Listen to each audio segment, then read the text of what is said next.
দেশে মূল্যস্ফীতি নিয়ন্ত্রণে আনতে আরও ২-৩ মাস অপেক্ষা করতে হবে বলে জানিয়েছেন অন্তর্বর্তী সরকারের অর্থ উপদেষ্টা ডক্টর সালেউদ্দিন আহমেদ। মঙ্গলবার দুপুরে সচিবালয়ের মন্ত্রিপরিষদ বিভাগের সম্মেলন কক্ষে অনুষ্ঠিত সরকারি ক্রয় সংক্রান্ত উপদেষ্টা পরিষদ কমিটির বৈঠক শেষে তিনি একথা বলেন। অর্থ উপদেষ্টা বলেন, নিত্য প্রয়োজনীয় পণ্যের কোনো সংকট হবে না, পর্যাপ্ত সরবরাহ রয়েছে।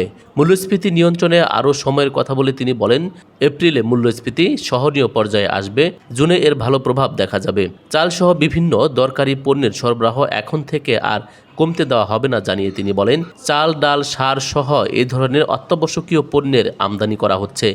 রমজানের প্রয়োজনীয় পণ্যের কোনো সংকট হবে না। মার্চে সংশোধিত বাজেটে ভ্যাট পর্যালোচনা করা হবে বলেও জানান অর্থ উপদেষ্টা।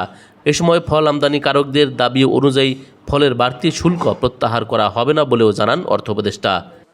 জানুয়ারি, ফেব্রুয়ারি, মার্চ, এপ্রিলে এটা দিয়ে যেগুলো অ্যাকশনটা নেব, তখন আপনার কিছুটা হয়তো ইম্প্যাক্টটা আসবে। সেটা সেন্ট্রাল ব্যাংকের থেকেও একটা ইস্যু আসছে যে আমরা হয়তো কিছুটা আমরা মডারেটিং, আমরা জুন মাসে গেলে হয়তো আমরা আইডিয়াল সিচুয়েশন যদি 6-7 মাসে যেতে পারি, এটা বেটার হয় আমাদের জন্য।